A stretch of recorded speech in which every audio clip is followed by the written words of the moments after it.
As we talked about before, we have all been brought up to think that the psyche is somewhat fixed. We inherit something. As we grow up, our psyche is formed. By the time we reach adulthood, well, this is who you are for the rest of your life.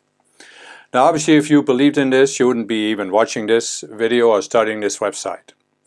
So the fact of the matter is that for ages, people have been aware, some people have been aware, that the human mind has a higher potential than what we see in most people. Most people live relatively simple lives. Their lives are pretty much on a track and they just follow that. It's like they're playing a role and they don't deviate from it. But throughout the ages, there have been some people who have been aware and who have demonstrated that we have a higher potential. The human mind can be developed and you can express a higher potential than what most people think is normal or human. So what does that mean? I mean, it sounds kind of abstract, right? But let's look at some practical things.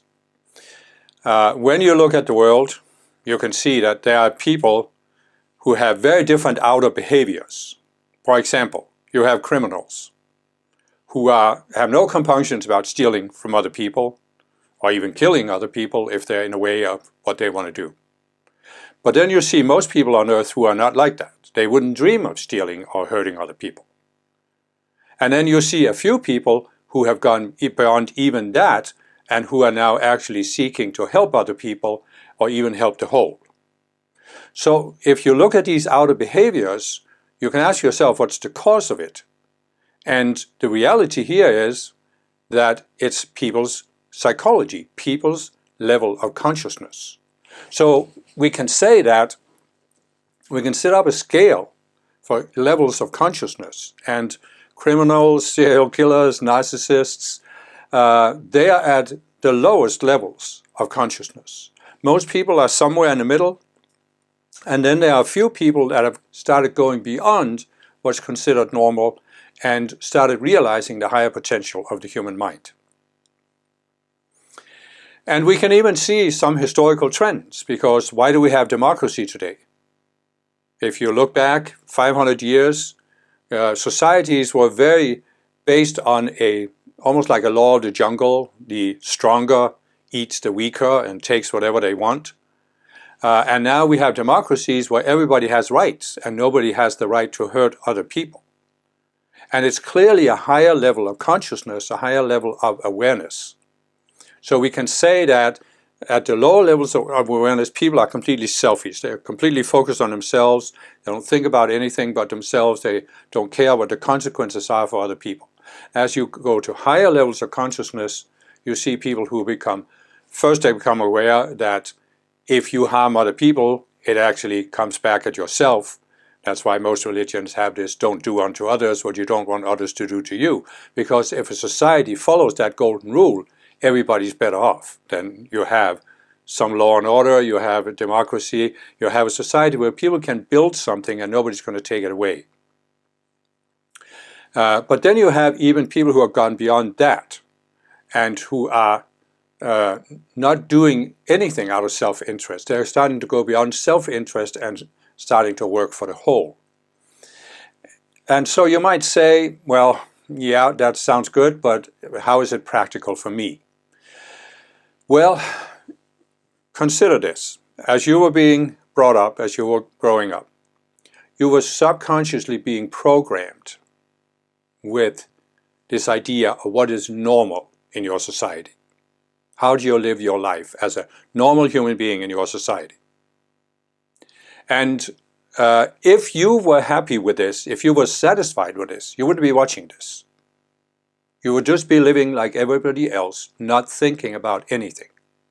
So the very fact that you're watching it means that, when you think about it, this is not enough for you. What is considered a normal life or a normal state of consciousness in your society just isn't enough for you.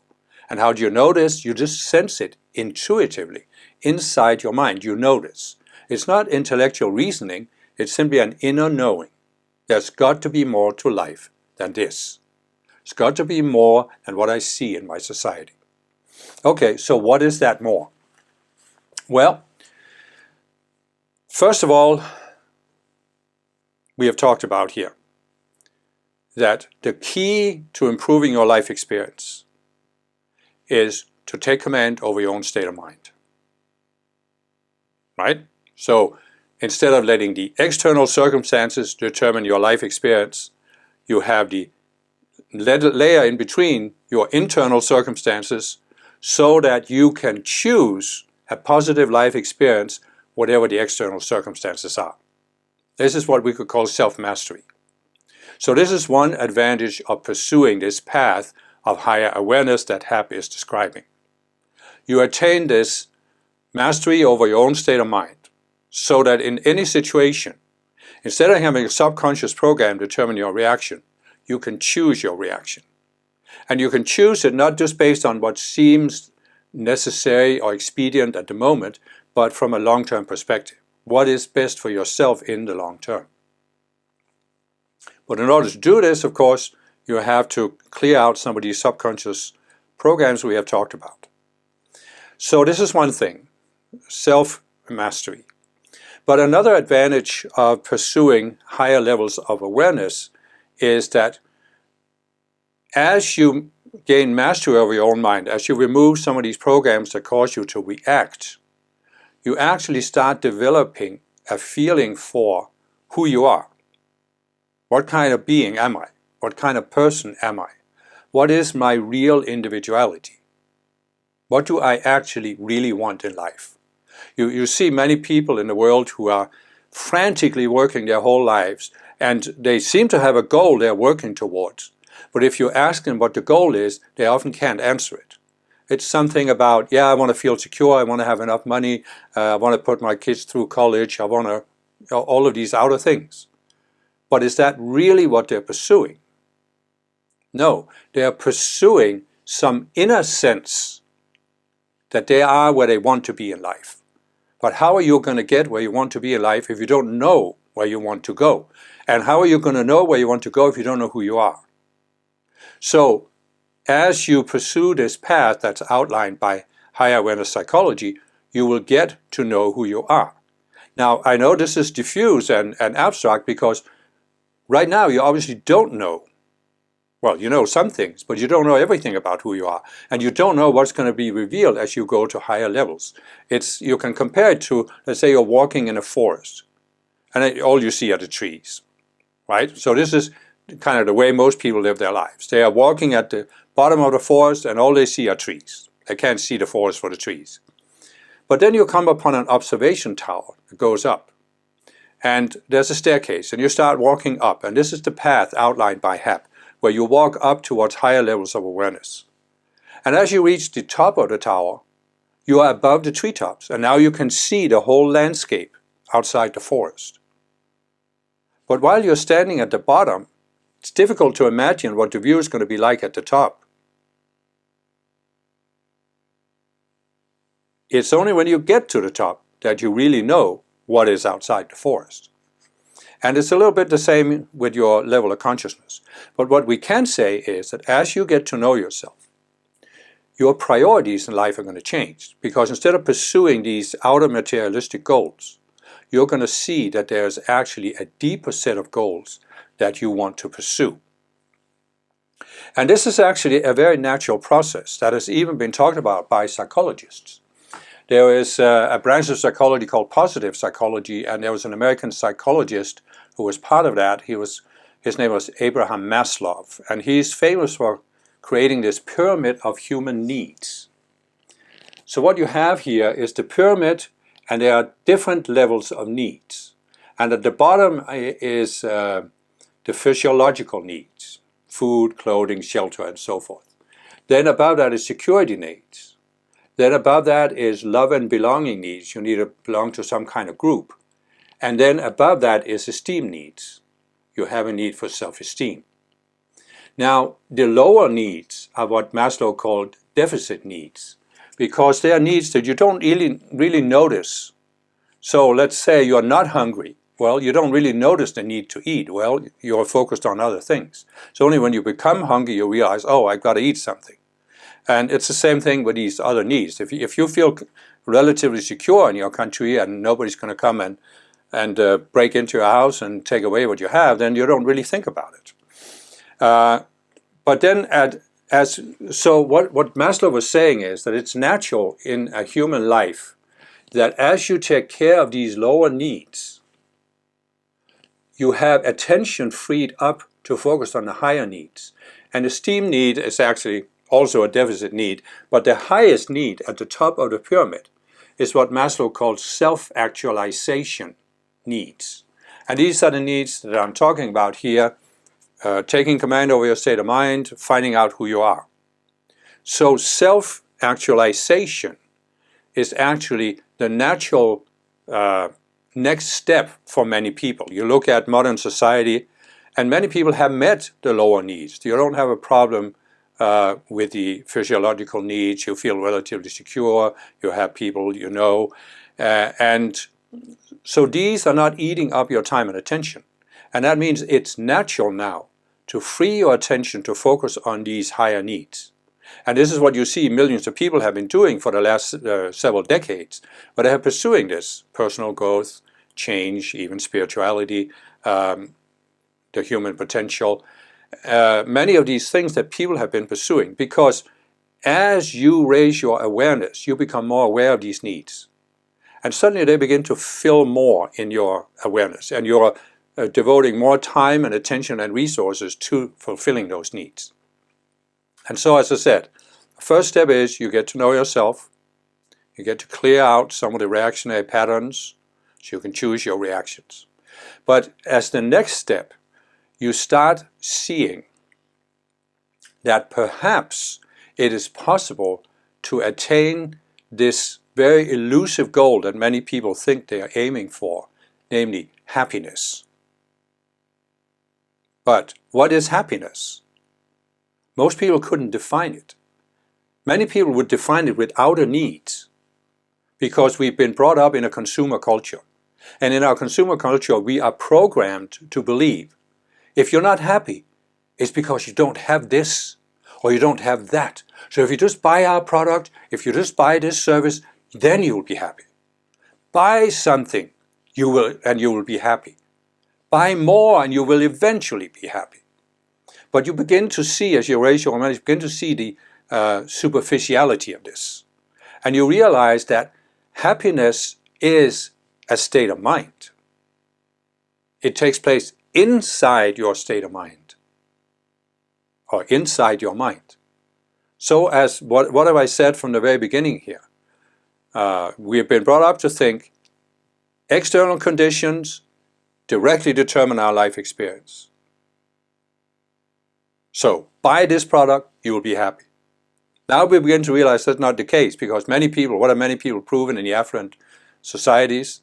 That you can have all the material needs, all the material goods you want, but it's not going to make you happy.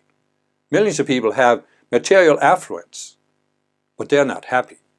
So happiness is a state of mind. And how are you going to change your state of mind? By doing something external, by buying something, by having something, by owning something. So millions of people over the last decades have become to realize the hollowness of pursuing happiness through outer things. And they've realized that the only way to really pursue happiness is to go within, work on your mind. So as you raise your awareness, you will start having what we can call happiness. It may not be exactly what most people in the consumer society define as happiness, but you will get a deeper appreciation for it, a deeper definition of happiness. And it is actually what Maslow calls self-actualization. Because as part of self-actualization, you're going to start to feel peace of mind. You're going to realize that a very important ingredient in happiness is a sense of inner peace. A sense of inner peace with being who you are. And of course you can say, well, who am I? Well, that's part of what you are going to find out as you raise your awareness. You're going to find out what you really want in life. And it's not the outer things, it's this inner state of peace. Peace with being yourself, peace with being in your outer situation. And you will also find that as you do this, as your priorities shift, your outer situation is likely to change also. because very few people go through this process without changing a lot of things in the outer situation. Now, another more abstract part of this process, the higher aspects of this process, is really that you raise your level of awareness beyond what you were brought up to think was possible. And this is difficult to describe, as I said in the example with the observation tower. Until you're at the top and you can look out over the treetops, it's difficult to know what the view is going to be like. But many people throughout the ages have described these higher states of awareness, where you really go beyond just peace of mind, but you have a deeper awareness.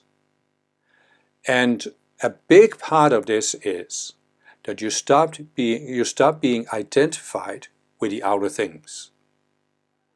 The outer things on earth in your situation.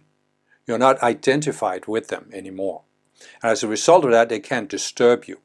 They can't throw you off balance. They can't cause you to react. And you become aware that you are more than just these outer things. You're actually more than what your society defined as a human being.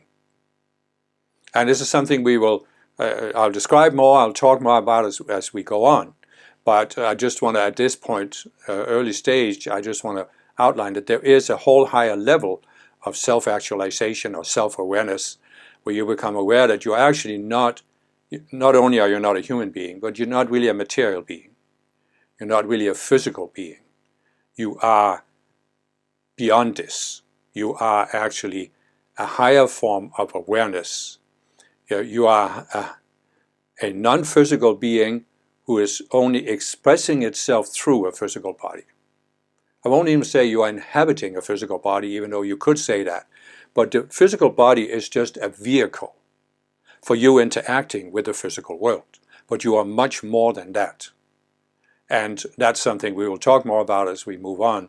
But I wanted to outline it here, that there is really this potential for reaching a higher level of awareness. And this is what gives you ultimate peace of mind and what you might call happiness. But the thing is, the happiness you acquire at these higher levels, it doesn't have an opposite. Right now, many people, when you say happiness, they will contrast it with unhappiness. I'm not unhappy, therefore I'm happy. There's a contrast between the two. But at the higher levels of awareness, the contrast disappears. You transcend the contrast. And therefore you are happy in a deeper way. But it's beyond what most people see as happiness. So these are some of the things that will be outlined throughout the course. But we'll start being much more practical and see what you can do to overcome the blocks in your psychology that are standing in the way of you gaining more mastery over your state of mind.